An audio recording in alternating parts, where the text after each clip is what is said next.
Well, hey, everybody. Thank you so much for joining us today. We're excited to welcome Bradley Clarkin, Head of Artificial Intelligence at ThoughtFocus, where he leads the company's global AI practice. Bradley has been at the forefront of making AI a core part of how ThoughtFocus builds software and delivers solutions around the world. He has firsthand experience, and it gives him a unique perspective, not just as an analyst watching the market, but as the leader responsible for putting AI into practice at scale. So, today we're going to explore a topic that's becoming increasingly relevant for the technology leaders across every industry: how AI is reshaping the traditional build versus buy decision. And this conversation goes well beyond the idea of AI writes codes.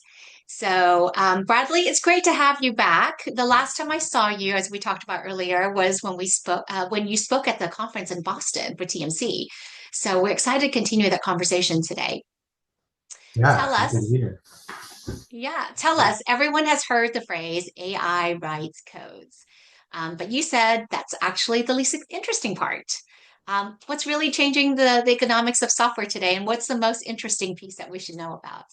Yeah, thanks, Mimi. And absolutely happy to be back here. I was like hanging out with the Mortgage Collaborative crowd. It's always a good time. And that Boston event was awesome. Just I appreciate you giving me the opportunity to just go up and I don't know if you remember, but it was just like question and answer, like try to stump me. That's way funner than come with a presentation.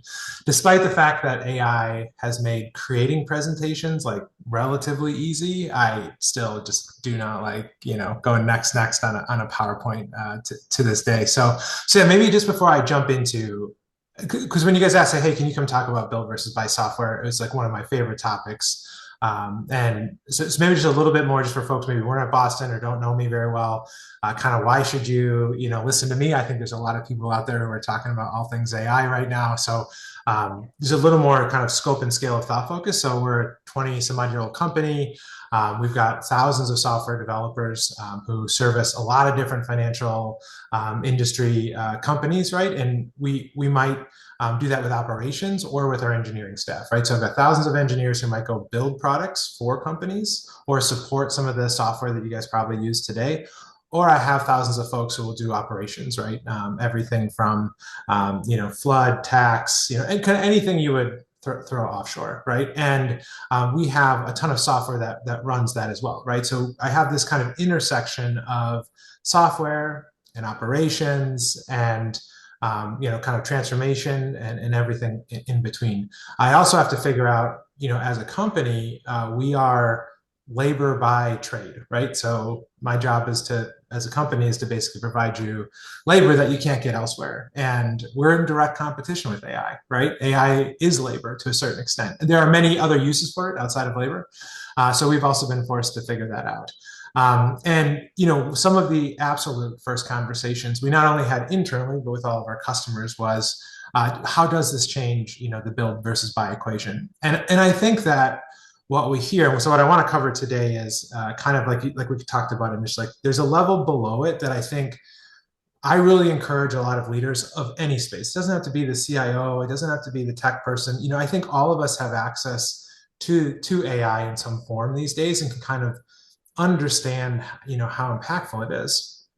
And so we should be able to use that hands-on exposure to even a portion of the tech to help influence and kind of give us a little bit of courage that we can probably think about these technical challenges, whether or not we're technical leaders, right? And I think, especially in smaller lenders and mortgage companies and things like this, like they're not always going to have large staffs of technical folks, right? And so almost like this decision and this thought process kind of needs to be done almost sometimes by non-technical folks, and I'll talk more about that in a second. So what I thought I'd share is like, if you were to bring me in, or if I were to go into one of my groups of developers and operational staff who are considering, helping either in their current process, maybe they work for, a lender or something like that, and advise the lender on how to maybe change build versus buy equations, what we would basically be talking about at a deeper level.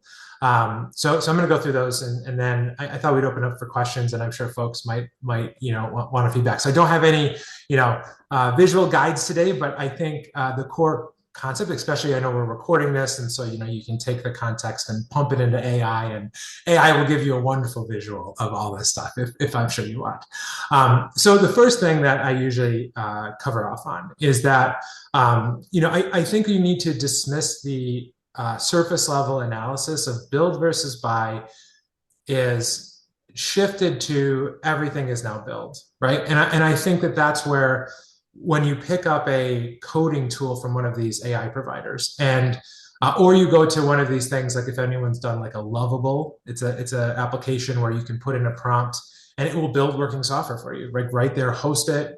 I get from our sales guys all the time these like Lovable applications where they're claiming to rebuild the entire CRM system, and they will send me a link and say, "Wow, AI is great." Now it takes me about 2 minutes to poke 30 security holes and show them all these issues with like the app they built. But there's a surface level analysis there that says like, well, because when I first use AI, it could build working software, that this means that like I should not buy any software anymore, and that it's going to be just build, build, build, build, build, right? And that's what you hear a lot of, if you spend time on kind of like social media platforms, if you listen to pundits in the AI space, that's what they're, kind of pontificating over and over again.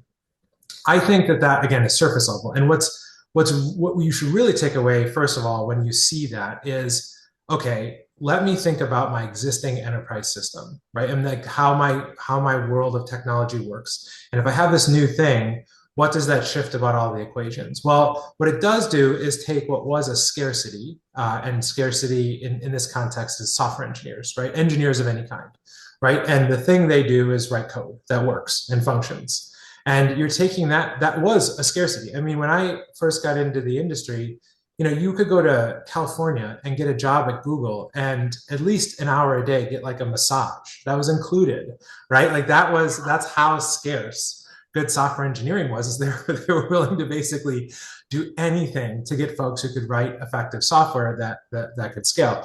Well, for sure, now that one part of software engineering is now gone from like overnight, and this is not normal. It's gone from overnight from being scarcity to being an abundance category, right? Where you can write millions of lines of code. You and I could sit here for a few weeks and we could probably produce 10 million lines of code. What that would do, I don't know, but you could make it work. It would technically pass, all the tests. It would look like something of software related.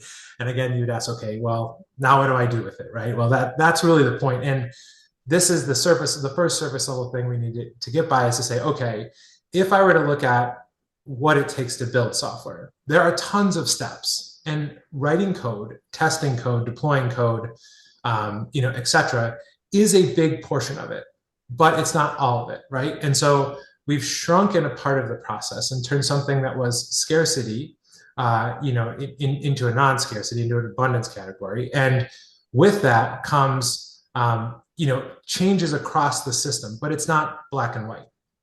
In each of the areas of software, we see different impacts because of this, right? What we see in a lot of the big systems that are well established and have solved kind of the core challenges that we all need, think like, a Black Knight or something like that, right? ICE, we all kind of talk about these at all the conferences. We're not going to move away from those, right? Those companies are going to take advantage of this abundance, and they're going to make use of this somehow, right? So that's the first thing to kind of take, okay, what's becoming abundant? And the next step is, who does this benefit, right? Well, in kind of each area, we can think differently, right? So for the big guys, they're going to take this abundance and they're going to have a choice, right? Do we share this benefit with our customer, right? Or do we maybe keep this benefit internally, right? If they keep it, it might mean that they fix more bugs, that they keep the software running more efficient, that maybe they don't have to do that big digital upgrade because they can kind of keep things pieced together with less people, or maybe they go purely to people and they just reduce the headcount. Now, what we're actually seeing in most of the big systems is they're realizing that there's enough of uncertainty about where AI software development is heading that they're actually doing the opposite. They're taking and finding ways to use AI to write software better, to ultimately take a platform that they have today and make it slightly better, right? Consistently over time. And that benefits everybody. So we would say that the first challenge for most leaders is this true about your kind of core software vendors, right? This is what you need to get really good at. If you were to go to like big companies, like big lenders or banks or insurance companies, they have groups whose job it is to, and I'm not saying the smaller ones don't too, but most of them don't have like a mature, what we call a procurement division, right? Whose job it is to kind of assess the providers of software and other and services and other things. What those groups are now doing, and what I think any companies of any size should do, is say, okay, I understand there's this abundance. Who does it benefit? The big software providers first. How are the big software providers that I'm engaging with sharing in that abundance with me, right? And if they're not, right, or if we're not, well, first ask the question, right? Because they might tell you, oh, well, this is how. And if they're squirrely about it, or they're not, being forthright, or they're giving you the AI is not secure, compliant, we can't adopt it, then you probably know either they're a vendor they're going to struggle to maintain relevance, and you should think about what that means for your strategy, or you should be questioning why are they not sharing in the abundance, right? So that's kind of the first thing that we tend to spend a lot of time kind of helping folks put in processes to go, engage with their core software vendors, and we advise, maybe you have an excited CTO or a founder or somebody out there who's like, I can write code with a coding agent, so we should get rid of our core systems and rebuild it. That does happen once in a while. And we'll help them understand like why there's a lot that goes into building these big enterprise systems. While yes, it might have taken me 5 years before, it's still going to take me a year probably to recreate it directly for you. So that's kind of lane one, right? Is like, okay, abundance impacts the big guys. Now, the other area that this abundance impacts is the kind of the folks on the auxiliary, right? Like kind of the edge of our process. So, and this is where we do see some shifts in build versus buy, right? Where because one of the things that AI is really fabulous at is like producing software for you and I to use. We kind of highlighted that, right? Like I can describe to AI and it can almost observe what I'm doing, and it can help me build like working software for my day to day. Right now, that's not scaled software. That might not be something that you would say, okay, I'm going to give a loan officer like Claude and tell it to build their own software to like automate themselves on their job. It's probably not going to work well. But AI is pretty good at building like productivity capabilities at the edge, right? Why is because it's able to handle variability. And this is the other thing that we usually talk about with build versus buy. If you've got abundance, you've also got another impact, which is the ability to handle variability.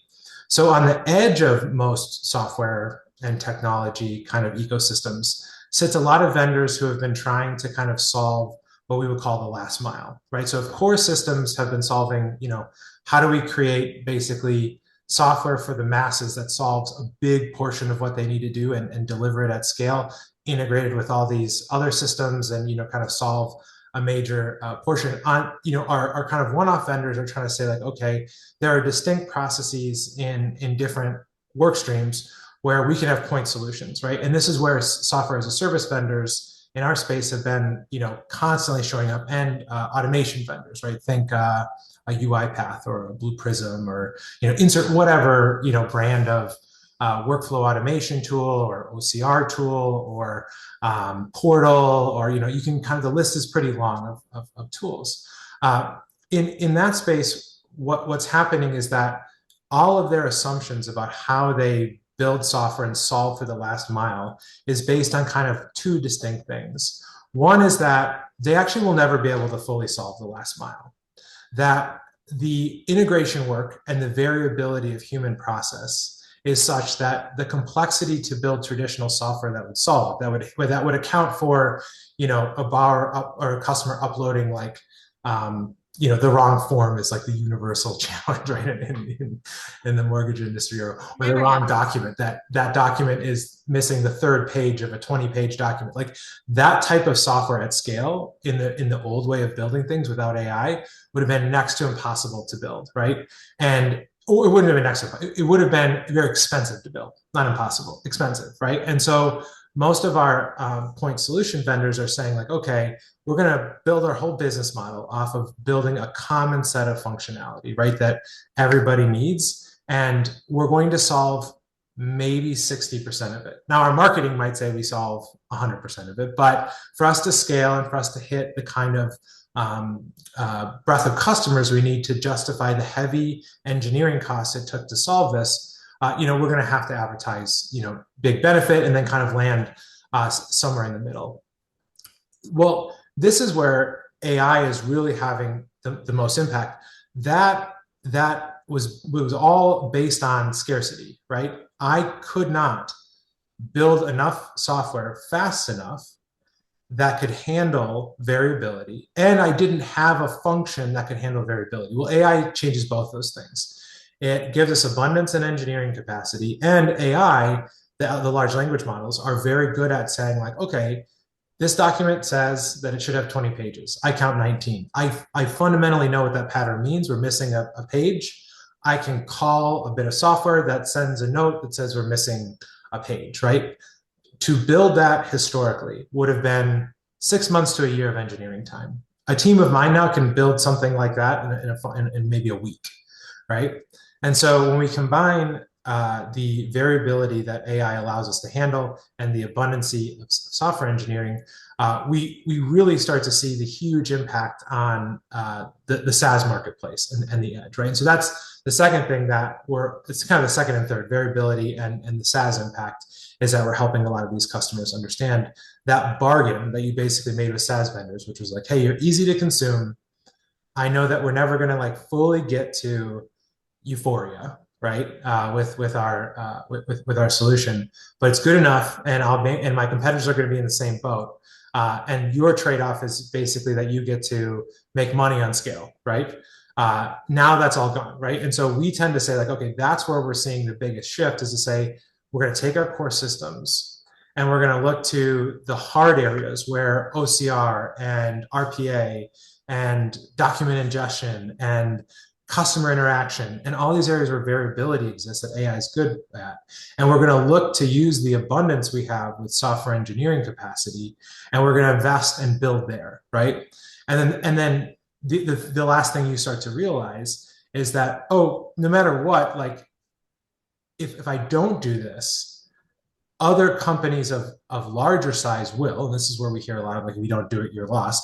And that like, if they solve it, the scale and efficiency they can hit because they've actually solved the hardest problem, right, which was the last mile, is going to be so impactful to my industry that I'm just not going to have the experience in terms of the user experience. I'm not going to be able to have the economics in terms of efficiency to actually drive a process, whether that's human and labor or it's time and velocity, et cetera, or maybe accuracy and quality, or you kind of name it, that it impacts all of these things. And then the last piece, and then I'll open it up for questions, that we help as well, is to kind of make the case, and why we tend to consistently go down the route of focus on the edge and build on the edge closest to the variability, and that's where the build versus buy equation changes. That also, when you look at, and this is the other challenge in this spot, is that there is a whole new suite of SaaS solutions that are built on AI, right? A lot of people coming in, huge evaluations, big startups. If you pay attention to what they're saying, and again, you don't have to be an IT expert to do this. You can just follow along on their Instagrams, because they'll all have social media presence, which is great. They're all struggling with the last mile, right? So they're trying to apply the old bargain of, let us build this centrally, solve it for everybody, and then deliver it at scale. Well, again, even if you have AI, that is still a very difficult equation, because you've all set up your systems a certain way. You all deal with variability a certain way.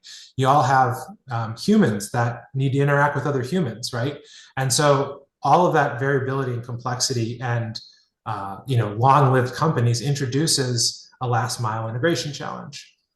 But what you find out is that if you actually just kind of roll up your sleeves and start to take it on yourselves, or find a vendor like us who are willing to help you actually, like own the IP, build it yourself, et cetera, what you tend to start to see is that each challenge kind of rhymes. Like the systems I have to integrate, the type of data I have to work with, the workflows that I'm trying to solve for my specific company, 80% of the code or 80% of the solution is kind of shared across many of these different areas. The easy one in kind of mortgage proof point would be document intelligence, right? Like every layer, we have documents and unstructured data and communications and workflows and things we have to organize. Once you solve it for one area, you could have paid an AI SaaS vendor or maintained your existing relationships and tried to like hope that your existing vendors could do it. But you're going to pay basically one SaaS vendor for the same exact set of solutions that you're going to pay the next one and the next one and the next one.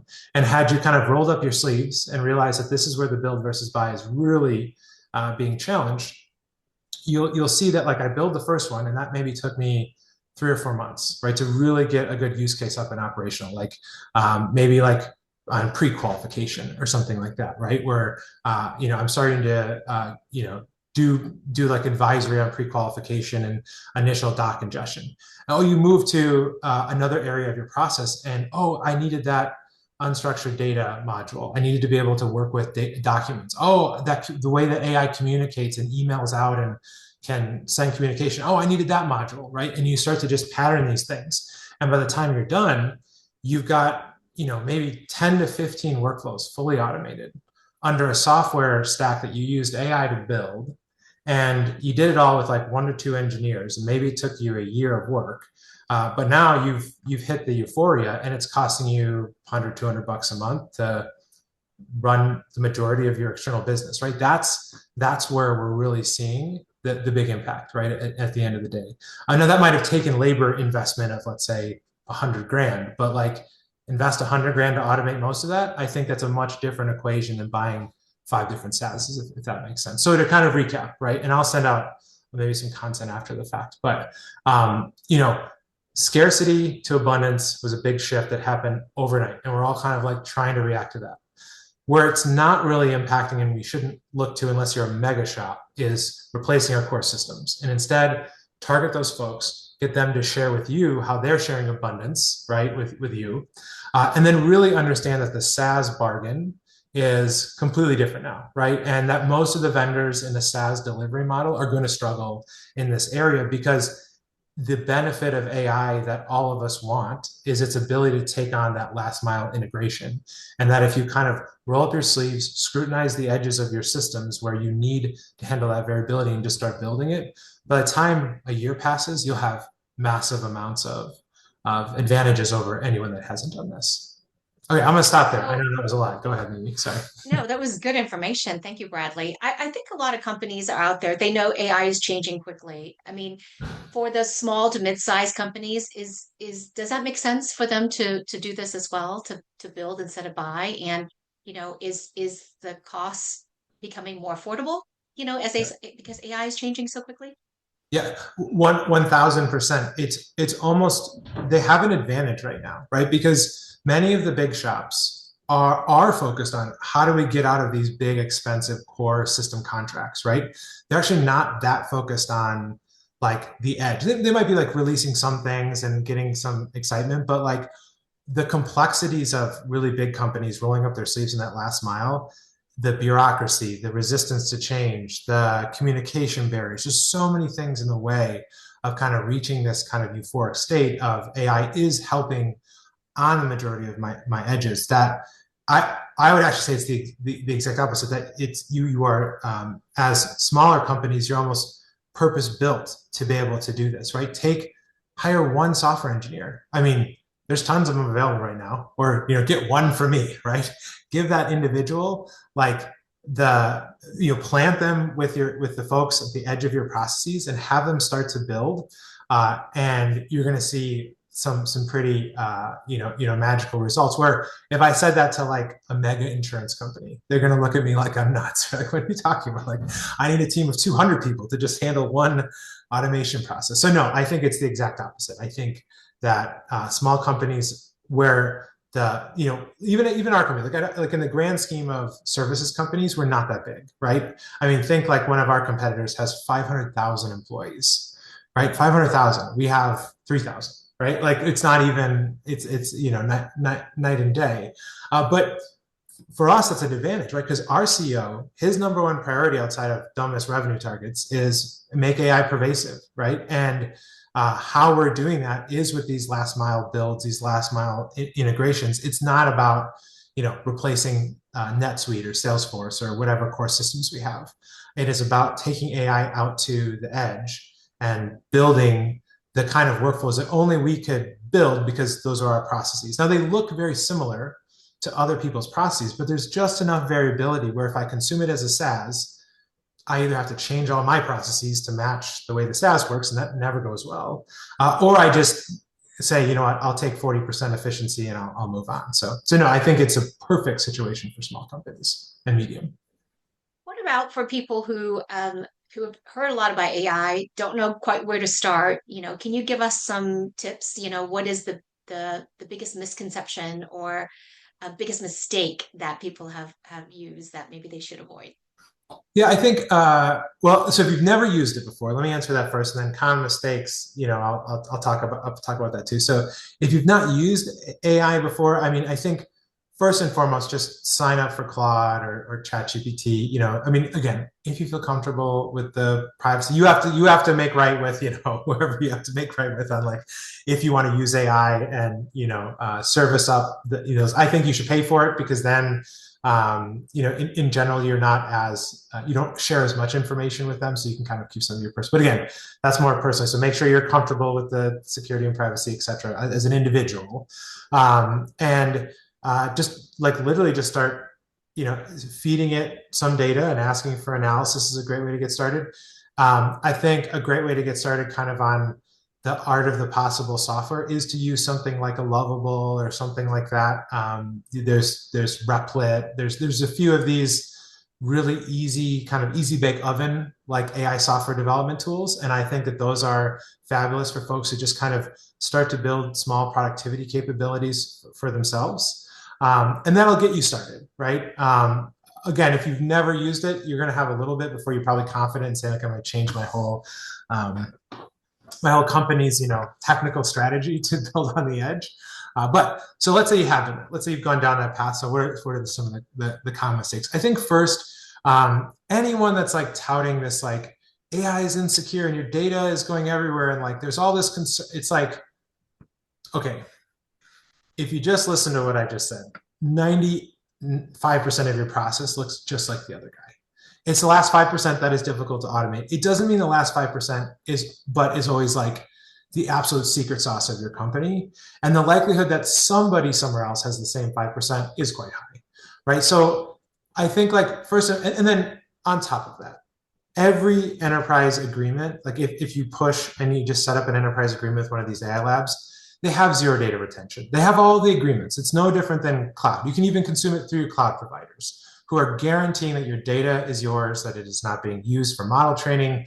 Like, there are so many legalese put in place to basically say, nope, we're not using your data in this way, that the only people that are really getting into a net negative with, like, the security side of it, or like the IP side of it, where, like, I'm giving away my secret sauce, are the companies that are trying to go, like, directly partner with the AI companies, right? So there's like pharmaceutical companies, for example, right now, who are like using the infrastructure of the AI labs, right, as like this really tight knit partnership to try to come up with like new drugs.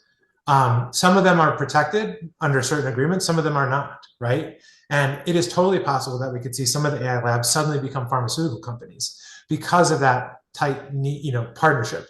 That's not something you and I have control over, right?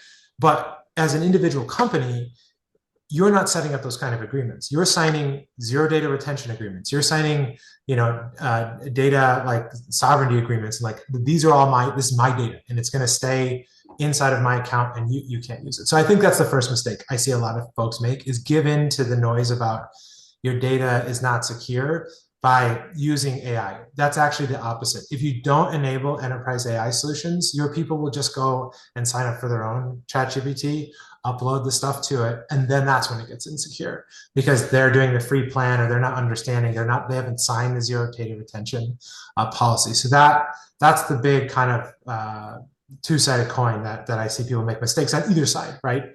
Either I'm too restrictive, and so then everyone signs up, or I'm not signed up for the zero data retention, and I'm allowing the naysayers to win.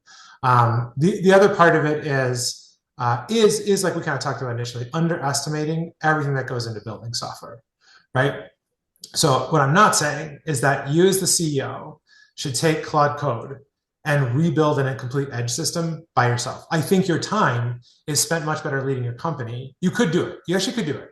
I actually believe that most CEOs could take Claude Code and build working software, given enough time and enough budget. You would be better to find a good software engineer who understands your vision of using AI to build software, empower them, guide them and go. So that actually is a mistake we see some companies make. CEOs are vibe coding. I'll tell you a quick aside. I know we're kind of up on time, but it's a good one to end on. There's actually a company we work for. And again, we appreciate their forward-looking mindset, but the CEO is feeding all of the data, like their financial data, their meeting data, their corporate strategies, everything to a single Claude like set of agents and environments. And then he's letting Claude dictate the direction of his company. And they're like a 50-year-old company in the pharmaceutical. Like this is like a big company. And actually we heard that Claude suggested and I don't know where it got this idea, but that bonus money would be better spent giving to, which I kind of like agree, but like bonus money would be better spent distributing to mid-level managers than to the leadership team. And so they stripped the leadership team of their bonus and they gave it to the mid-level managers. And the reasoning was that Claude said that this was more productivity for the company. So I think whether it's using Claude that way or having the CEO build software, probably a mistake we see once in a while that we would say, hire a software engineer and let them do it, or, give a I little wonder bit what of his thought. prompt was. What was that? It's all in the prompt, right? I wonder what his prompt was. Oh yeah, yeah. Well, that's the thing is it really is like a complex like loop. Like so, there's a concept in AI kind of agent where you loop through things, right? It's not complex at all, but like it's like okay, first do this, then this, then this, and this, and this, and this, and then finally come back with like this derived output, right?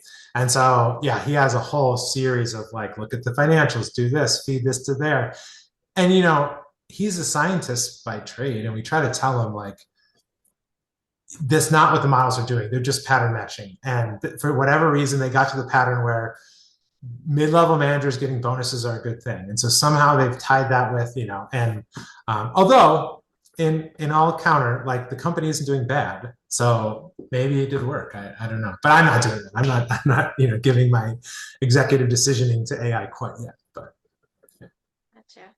Well, Bradley, I can't believe we're already at time or past time already. This has been wonderful. Thank you so much for sharing your expertise with us. Any parting words before we close out? well, thank you, Mimi, for having me and just kind of letting me share some of the kind of deep stuff we talk about, at the company and make advice around. I think if anybody wants more, these are my favorite conversations in the world.